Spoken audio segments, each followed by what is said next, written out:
Hello everyone, welcome to Magnet Brains Hindi Medium channel. This is Palak Rakyani, your English educator. My dear class 10 students, I hope you all are doing absolutely amazing and आज के इस session के लिए अपनी notebooks के साथ ready हैं. अब नोटबुक्स के साथ क्यों? Because as you can see in this video, we are going to discuss about the NCERT solutions of your poem How to Tell Wild Animals. यानी आपकी जो किताब है फर्स्ट फ्लाइट की कविता how to tell wild animals. आज हम discuss करेंगे एनसीईआरटी में जितने भी सवाल पूछे गए हैं इस कविता में उन सब के सोल्यूशन कि किस तरह से हम एक ऐसा फॉर्म करें आंसर जिसमें हमें एग्जाम में मिल जाएं बढ़िया से मार्क्स. तो देरी किस बात की है, नोटबुक्स निकाल के रखिए. जैसे ही मैं आंसर बताऊंगी आप इसे नोट डाउन करेंगे एंड मेरे साथ आंसर को समझते चलेंगे.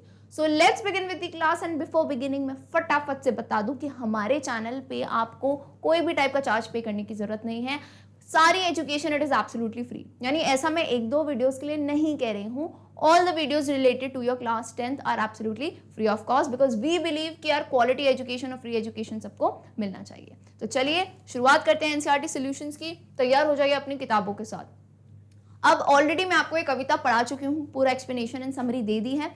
तो किसी का कोई वीडियो मिस हो जाता है, कोई क्लास मिस हो जाती है तो घबराना नहीं है क्योंकि डिस्क्रिप्शन में आपके लिए फुल प्लेलिस्ट लिंक है जहां से जाके कोई भी होता है ना, कभी कभार कोई चैप्टर मिस हो जाता है, पोएम मिस हो जाती है, तो वहां से जाके आप देख सकते हैं. एक बार आपने कविता पढ़ ली ना मेरे साथ फिर तो कहानी इतनी स्मूथ है आपके लिए. एनसीईआरटी सॉल्यूशंस मक्खन हो जाएंगे. They will be very smooth, right. आपको बहुत मेहनत करने की जरूरत नहीं पड़ेगी.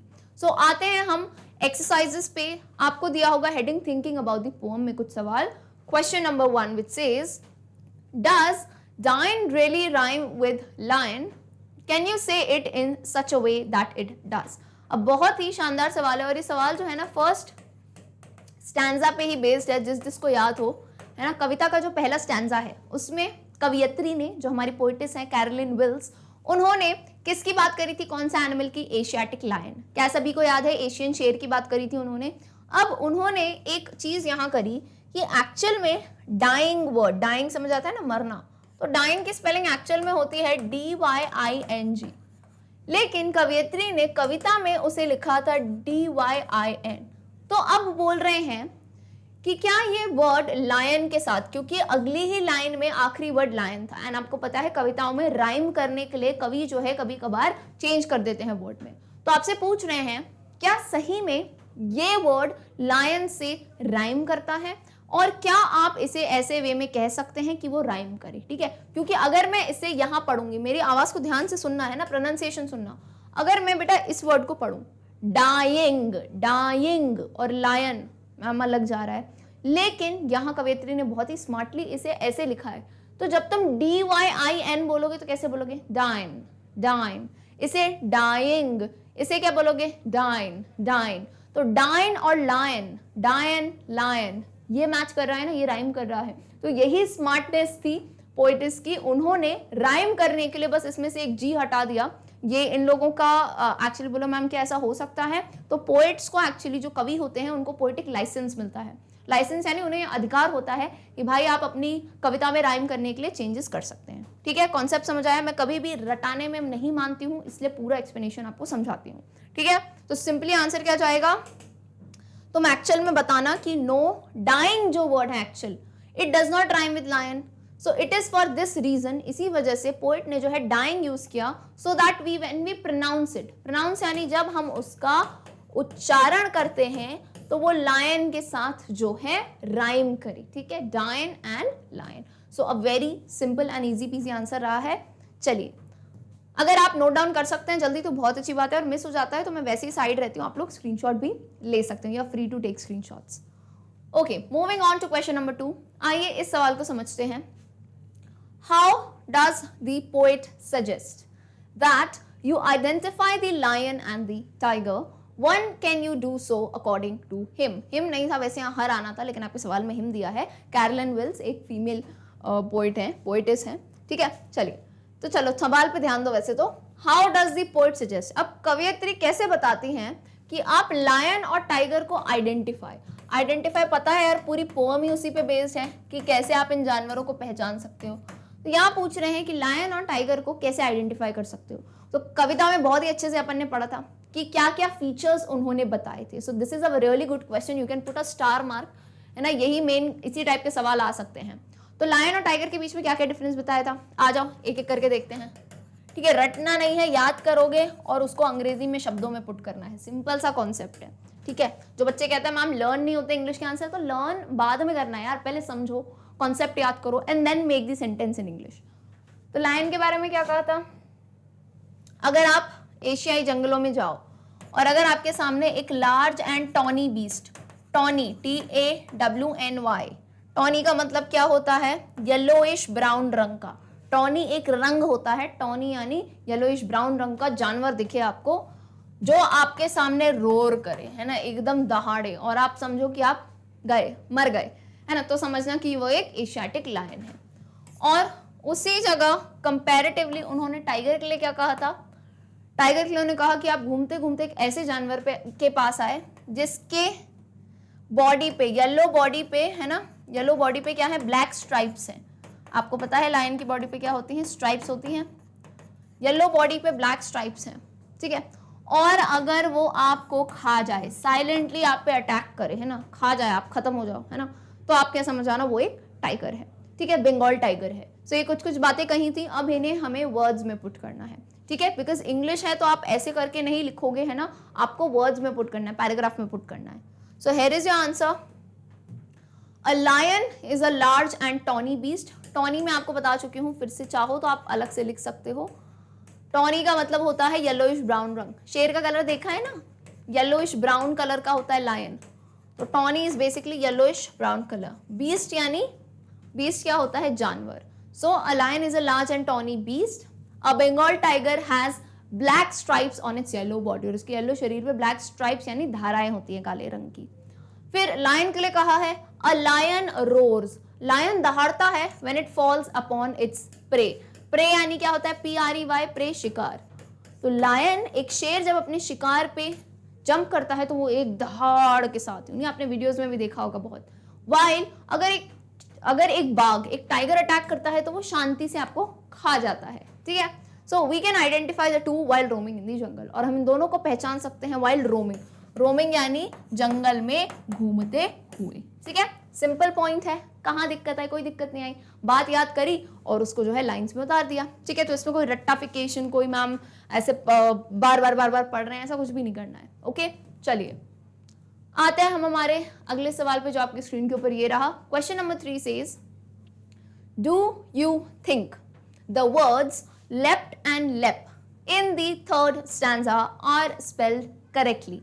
Why does the poet spell them like this? Very interesting question, very interesting question. क्या है, थर्ड स्टैंजा में, तीसरे स्टैंजा में कौन से जानवर की बात हुई थी, किस किस को याद है, मुझे फटाफट से कमेंट सेक्शन में बताओ. क्विकली, पोएम में नहीं देखना है, जिस जिसको याद हो. थर्ड स्टैंजा में पोएट ने कौन से एनिमल की बात की थी, क्विकली कमेंट सेक्शन में बताओ. ठीक है, आंसर बताने के बाद आ जाओ इधर.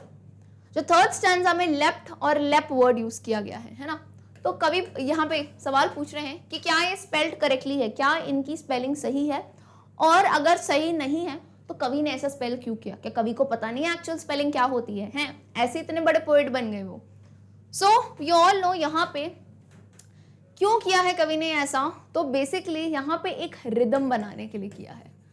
और मैंने पीछे ही आपको अभी एक बात बताई थी पोएटिक लाइसेंस की. जैसे ड्राइविंग लाइसेंस होता है, ड्राइविंग लाइसेंस क्या, आपको अधिकार मिल चुका है, परमिशन मिल चुकी है that you can drive your vehicle, है ना. आपको कोई रोकेगा तो आप बता सकते हो भाई मेरे पास ड्राइविंग लाइसेंस है, आई कैन डू दिस, और जिसके पास नहीं है उसे पुलिस पकड़ के ले जाएगी. ठीक है, तो वैसे ही यहाँ पे पोएटिक लाइसेंस क्या होता है, इन पोएट्स को, कवियों को लाइसेंस मिला होता है कि आप अपनी कविता में वर्ड्स का, ग्रामर का, नॉर्मल जो ढर्रे के रूल्स होते हैं उनमें आगे पीछे कर सकते हो, ताकि आप अपनी पोएम को इफेक्टिव बना सको, अलग बना सको, इंटरेस्टिंग बना सको. सो जो वर्ड है लेफ्ट और लेप, ये करेक्टली स्पेल्ड नहीं है, तुम पहला पार्ट ऑफ द आंसर दोगे. ठीक है, जल्दबाजी में आंसर नहीं करना है, दो पार्ट में क्वेश्चन है, एक क्वेश्चन मार्क इधर, एक क्वेश्चन मार्क इधर, तो अपने को दोनों को आंसर देना है. ठीक है, तो पहला उसने पूछा कि क्या करेक्टली स्पेल्ड है, मैंने कहा नहीं बाबा ये करेक्टली स्पेल्ड नहीं है.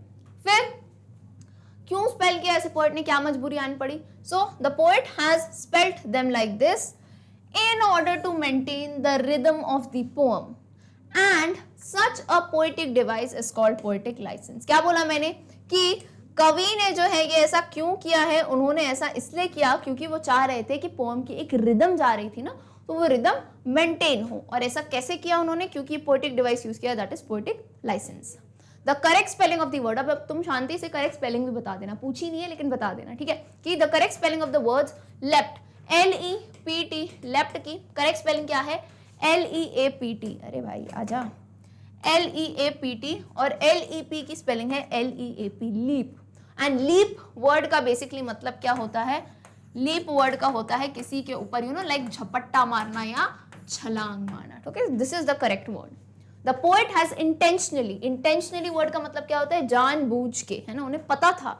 The poet has intentionally spelled them incorrectly to create a sense of humour, और एक सेंस ऑफ ह्यूमर, क्योंकि आपको पता है ये पोएम कैसी है, ह्यूमरस पोएम है, फनी पोएम है, तो एक सेंस ऑफ ह्यूमर, क्योंकि क्या है ना, लेप वर्ड लेपर्ड से भी सूट करता है, लेपर्ड का लेप हो गया एंड लीप का लेप हो गया, तो एक सेंस ऑफ ह्यूमर, एक बहुत ही इंटरेस्टिंग बात बताने के लिए उन्होंने ऐसे इनकरेक्टली उसे स्पेल किया है, ठीक है, क्लियर है। फटाफट स्क्रीनशॉट ले सकते हैं ताकि हम आगे बढ़े अगले सवाल के ऊपर, जो कि आपके स्क्रीन के ऊपर ये रहा। अब बड़ा सा सवाल है तो घबरा गए बच्चे, घबराने की बात नहीं, इंटरेस्टिंग सवाल है और इसका जवाब आप लोगों को देना है मुझे, ठीक है, आप बताएंगे, ठीक। क्या है सवाल, do you know what a bear hug is, क्या बोला भाई, क्या आपको पता है एक बियर का हग, बियर कौन, भालू, भालू जो गले लगाता है वो क्या होता है, it's a friendly and strong hug such as bears are thought to give as they attack you, है ना। तो बियर हग एक्चुअल में क्या होता है, आपको क्यों पोएम में हग की बात करिए कि बियर आपको हग कर रहा है, एक्चुअली क्या है ना,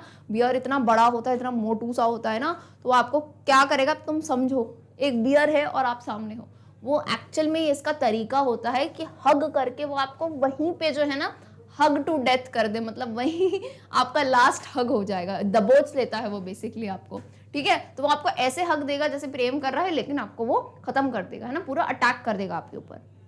अगेन फिर दूसरी बात किसकी करिए, हाइना, हाइना यानी क्या होता है, लकड़बग्घा। Again hyenas are thought to laugh and crocodiles to weep, तो हाइनास के लिए ये सोचते हैं कि वो हंसते हैं, लाफ करते हैं। अब तुम्हें पता है ये सब पर्सोनिफिकेशन है, ये तो ह्यूमन क्वालिटीज है, लाफ करना, हक करना, वीप करना। तो हाइनास के लिए क्या कहा है, क्योंकि उनका चेहरा ऐसा दिखता है कि वो मुस्कुरा रहे होते हैं पूरे टाइम। और क्रोकोडाइल्स को क्या कहते हैं कि वो वीप यानी रोते हैं, जिसे हम कहते हैं ना मगरमच्छ के आंसू, क्रोकोडाइल टीयर्स, ठीक है। तो as they swallow their victims, क्यों, क्योंकि वो जब अपने विक्टिम को, अपने शिकार को स्वॉलो निगलते हैं ना, तो उनका चेहरा ऐसा दिखता है। बोलो मैम खतरनाक बात को फनी वे में बता रहे हो, है कि नहीं। सो अब आपसे पूछा है, ये पूरा तो बात कही है, सवाल एक्चुअल में यहाँ है, सवाल एक्चुअल में यहाँ है, ये तो पूरी बातें कही हैं। सवाल कहता है are there similar expressions and popular ideas about wild animals in your own language. अब आपसे पूछा है कि क्या आपकी भाषा में भी ऐसे कोई जैसे इंग्लिश में बियर हग कहते हैं, क्रोकोडाइल टीयर्स कहते हैं, हाइनास का लाफ कहते हैं, तो क्या आपकी भाषा में ऐसे कोई शब्द यूज किए जाते हैं जानवरों के लिए, है ना, ऐसा कुछ पर्सोनिफिकेशन होता है। तो आपकी भाषा यानी देखो मैं तो हिंदी में बता रही हूँ, आप किसी और लैंग्वेज से रिलेट करते हैं, आप कोई साउथ की लैंग्वेज हो, कोई भी ऐसी लैंग्वेज हो जिसमें ऐसी कोई कहावतें होती हैं, तो आप लिख सकते हो, बाकी हिंदी में मैंने बताई हैं, ठीक है। चलिए तो पहला, अच्छा 2 सवाल थे, एक ये था एक ये था। तो बियर हग मैंने बता दिया, उन्हें क्या बताया, a bear hug is when the bear hugs his prey tightly with both hands and presses him to death. Presses यानी उसे मृत्यु तक दबा देता है पूरा। There are indeed similar expressions and popular ideas about wild animals in every language. और हर भाषा में कहीं ना कहीं इन जंगली जानवरों के लिए कोई ना कोई कहावतें हैं, ठीक है। तो फॉर एग्जाम्पल इन हिंदी, अब मैंने तो हिंदी में बताया है वी से, देखो आपको इंग्लिश से हटके कोई भी भाषा कहनी होती है ना, कोई वर्ड कहना होता है, तो आप उसको ऐसे इन्वर्टेड कॉमास में लिखिएगा, ठीक है, और फिर लिखना। जैसे मैंने क्या लिखा है, मगरमच्छ के आंसू आना, कहते हैं ना मगरमच्छ के आंसू आ रहे, क्रोकोडाइल टीयर्स। हाथी के दांत दिखाने के और खाने के और, है ना, हाथी एलिफेंट भी वाइल्ड एनिमल है। अब पछताए होत क्या जब चिड़िया चुग गई खेत, एंड गिरगिट की तरह रंग बदलना। तो ये सब जो है काफी सारी सेइंग्स हैं जो वाइल्ड एनिमल्स के लिए यूज होती हैं। अगर आपको और भी याद आ रही है ना, मेरे को तो इतनी याद आई तो मैंने लिख दी, अगर आपके पास और भी इनोवेटिव हैं तो आप मुझे कमेंट सेक्शन में जरूर बताइएगा, मैं वहां पे आके देखूंगी, ठीक है। चलिए बहुत ही बढ़िया इंटरेस्टिंग से सवाल था, इसमें तो खैर कुछ घबराने वाली बात नहीं थी। आ जाओ क्वेश्चन नंबर 5 पे। Question 5 says look at the line a novice might nonplus. How would you write this correctly and why is the poets incorrect line better in the poem. इस कविता में बहुत सारे पोएटिक लाइसेंस का इस्तेमाल किया गया है, गलत गलत स्पेलिंग्स कही गई हैं पोएम को राइम करने के लिए और फनी बनाने के लिए। तो अब एक और बात आती है, a novice might nonplus. Novice कौन होता है? नौसिखिया, जिसको बहुत ज्यादा नॉलेज नहीं होता है। नॉन प्लस, अब नॉन प्लस वर्ड करेक्ट नहीं है, नॉन प्लस आधा वर्ड है। इसकी एक्चुअल स्पेलिंग मैंने पोएम समझाते टाइम भी कही थी, it was non plussed. Non plussed का मतलब क्या होता है? पहचानने में गलती कर देना, पहचानने में गलती कर देना। तो पूछ रहे हैं कि इस वर्ड को क्या आप सही तरीके से लिख सकते हो, तो ये तो मैंने बता दिया। और कवि का ये गलत शब्द ही पोएम में बेटर क्यों है, ऐसा क्यों है? तो राइम वाली बात है, बता दो शांति से क्या राइम कर रहा है। The line a novice might nonplus can be written correctly as a novice might be nonplussed. So the poet has used poetic license in this case. Clearly हम बताएंगे पोएटिक लाइसेंस के बारे में। However, the poet's incorrect line is better in the poem. क्यों? As it maintains the rhyme scheme of the poem. Rhyme scheme हमको already पता है ना, rhyme scheme poem की maintain करते हैं। By writing it incorrectly, non plus rhymes with thus. तो अगर आपको poem याद है तो और अच्छी बात है, क्योंकि यहाँ पे नॉन प्लस जो है किसके साथ राइम कर रहा है? दस के साथ। नॉन प्लस और दस, तो राइम करने के लिए अब वो देखो नॉन प्लस्ड लिख देती तो क्या हो जाता बेटा? देखो दिक्कत क्या आती, देखो अगर नॉन प्लस्ड लिखा होता और यहाँ दूसरी लाइन का आखिरी शब्द 10 होता तो होता क्या? बोल के देखो वर्ड्स को, बोलो एक बार, नॉन प्लस्ड। नॉन प्लस्ड कैसा साउंड आ रहा है यहाँ पे? कैसा साउंड आ रहा है? ड का। नॉन प्लस्ड, ठीक है, कैसा साउंड आ रहा है? बोलो मैम, ड का साउंड आ रहा है, नॉन प्लस्ड। और 10 में कैसा साउंड आ रहा है? स का। कहां से राइम करेगी फिर? उनको राइम स्कीम मेंटेन करनी थी ना, तो उन्होंने इसलिए क्या किया? नॉन प्लस्ड की जगह उन्होंने कर दिया नॉन प्लस। तो अब यहाँ पे स का साउंड आ रहा है, राइम स्कीम मैच हो जा रही है। ठीक है, क्लियर है बात? चलिए बहुत ही बढ़िया, आते हैं अगले सवाल पे जो कि आपके स्क्रीन के ऊपर ये रहा। Question number 6 says, can you find other examples of poets taking liberties with language either in English or in your own language?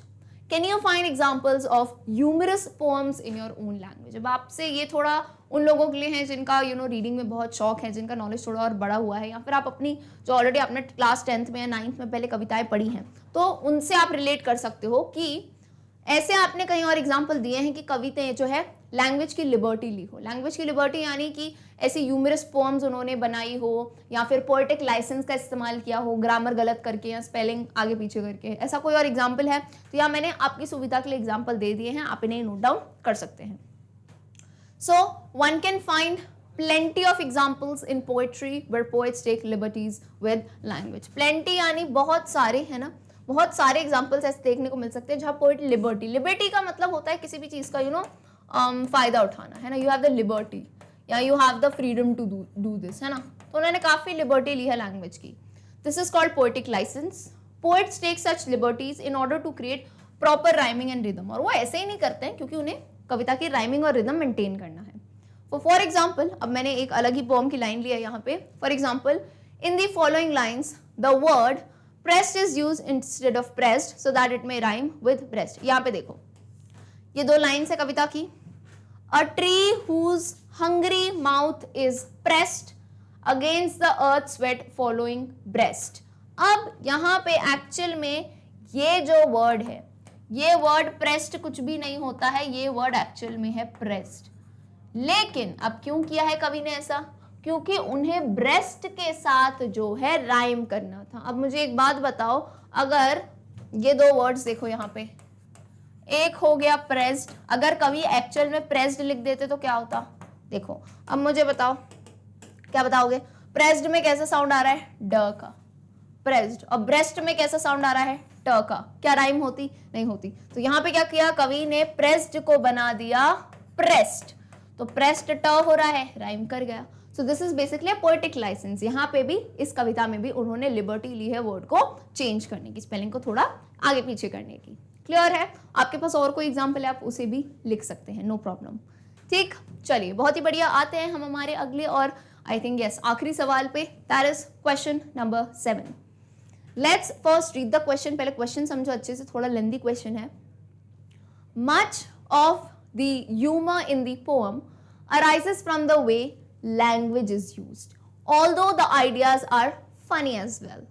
If there are particular lines in the poem that you especially like, share these with the class, speaking briefly about what it is about the ideas or the language that you like or find funny. Again आपके लिए सवाल है, क्या सवाल है कि देखो humour, कोई भी चीज में ह्यूमर कब आता है? आपने कॉमेडियंस देखे हैं, कॉमेडी करते हैं जो, तो ह्यूमर कैसे आता है? बोलने के तरीके में। इंसान बातें वही कहता है, आम जिंदगी की बातें, लेकिन कहने का तरीका ऐसा बना देता है कि फनी लगने लगती है कि नहीं? बोलने का तरीका ऐसा हो जाता है। तो यहाँ पे इस कविता में कवयित्री ने भी बहुत ही अच्छे तरीके से ऐसा ह्यूमर यूज किया है, लाइनों को आगे पीछे करके कि हमें हंसी आने लगे उसमें, राइट। तो आपको पर्सनली कविता में से ऐसी कौन सी आप 1-2 लाइन्स, 2 या 3 लाइन्स बता सकते हो जहां आपको बहुत ही फनी लगे, मतलब लगा यार ये तो क्या ही बढ़िया सी लाइन है, मतलब इतनी सिंपल सी बात को इतना फनी बना दिया गया है, ठीक है? तो आप उसे पुट कर सकते हैं, ठीक। चलिए यहाँ पे मैंने अपने हिसाब से फनी पुट किया है, आप देख लो यहाँ पे answer. The way the poet has used language and ideas in the poem is indeed humorous. Indeed का मतलब क्या होता है यहाँ पे? बिल्कुल, हाँ जी, मैं बिल्कुल मानती हूँ 100% की वो ह्यूमरस है। The lines from the poem that appears to be funny are, जो मुझे फनी लगती है, क्या? A noble wild beast greets you. Noble wild beast, अब नोबल वाइल्ड यहाँ पे रॉयल जो है ना, द बंगाल टाइगर के लिए नोबल और वाइल्ड। अब फनी बात क्या है भाई? नोबल वर्ड का मतलब होता है कोई चीज जो रॉयल हो, शाही हो। शाही चीजें कैसी होंगी? रॉयल चीजें, बिल्कुल एक अलग सी उनकी शान होगी, बिल्कुल शांत होंगे, गंभीर टाइप के होंगे। और वाइल्ड का मतलब क्या होता है? ऑन द ऑपोजिट हैंड, जंगली। वो तो ठीक है, ये तो ठीक है। उसके बाद कहते हैं ग्रीट्स यू। अरे ग्रीट का मतलब तुम्हारा स्वागत कर रहा है, मतलब यहाँ शेर खड़ा है और कह रहा है आइए आइए, तो कितनी फनी बात है, ग्रीट्स यू, है ना? वो कह रही है आपके सामने आया, उसकी जगह उन्होंने कह दिया greets you. So this is a very funny point, right. फिर द आइडिया, फिर इस चीज को एक्सप्लेन करना आप कि क्यों आपको ये फनी लगा। So the idea that a wild beast is going to welcome you is quite funny, है ना? द आइडिया कि एक जंगली जानवर तुम्हारा स्वागत करने वाला है, अब क्यों ही स्वागत करेगा, हम तो भोजन होंगे उसके लिए, राइट? तो ये काफी फनी है। और दूसरी बात, the language in the line, he will give you just 1 more कैरिस। सो यहाँ पे आपको पता है भालू की बात हो रही थी, और कैरिस का मतलब होता है प्यारा स्पर्श, है ना? प्यार से स्पर्श करना किसी चीज को, प्यार से छूना, जैसे मम्मी करती हैं, ऐसे ऐसे करेंगी, है ना, प्यार से छूना। तो कहते हैं भालू जो है तुम्हें एक और प्यार भरा स्पर्श देगा। Now this is very ironical ना, कि how a bear will give you a loving touch, कि बियर तुम्हें एक लविंग टच देगा, and in reality it will hug you to death. लेकिन असल बात क्या है कि वो तुम्हें वो टच की बजाय जो है गले मिलके बिल्कुल ही खत्म कर देगा, क्योंकि वो इतना बड़ा और इतना मोटा होता है, ठीक है? तो ये 2 लाइनें मुझे बहुत फनी लगी है, अगर आपको कोई और लगती है तो आप इसमें जरूर ऐड ऑन कर सकते हैं, ठीक है? क्लियर हुआ कैसे आंसर दे रहा है? लाइन लिखोगे और लाइन को लिख के छोड़ मत देना, एक्सप्लेन भी करना। Do explain this that why you found these lines to be funny. I hope the answer and solutions are clear. So my dear students, with this we end this session for NCERT solutions. उम्मीद करती हूँ एक तरीका समझ आ गया होगा कि answers English में कैसे लिखे जाते हैं, ताकि कभी भी एग्जाम टाइम में भी आप अच्छे मार्क्स स्कोर कर सके। तो अगर ये वीडियो आपको अच्छा लगता है तो वीडियो को यार ज़्यादा से ज़्यादा लाइक करो, कमेंट में अपने व्यूज़ बताओ, एंड फ्रेंड्स के साथ शेयर करो, ताकि हमें भी जो है ना मोटिवेशन मिलता रहे कि हम आपके लिए ऐसे ही शानदार वीडियोस बनाते रहें। Let me tell you again, हमारा चैनल देता है बिल्कुल फ्री एजुकेशन, यानी ऐसा नहीं है कि भाई 1-2 वीडियो देखे आपको कोई भी टाइप का कोई चार्ज पे करने की जरूरत नहीं है। ये सारे कोर्सेज सब कुछ फ्री ऑफ कॉस्ट है। तो सवाल ये है मैम सारे वीडियोस कहाँ से देख सकते हैं? तो या तो आप हमारे यूट्यूब चैनल से देख सकते हो, मैग्नेट ब्रेन्स हिंदी मीडियम। दूसरा, अगर आप चाहो तो आप हमारी वेबसाइट यानी www.magnetbrains.com पे जाके वहां से भी आप सारे वीडियो लेक्चर्स देख सकते हैं। At last let me tell you, आपको पता है नोट्स कितने इंपॉर्टेंट होते हैं, राइट, एग्जाम टाइम के लिए। तो नोट्स यानी हमारे ई नोट्स भी आपको मिल सकते हैं, जिनकी लिंक आपको नीचे डिस्क्रिप्शन में मिल जाएगी। So thank you so much for watching this video. मिलते हैं हम हमारी अगली क्लास में, तब तक के लिए गुड बाय।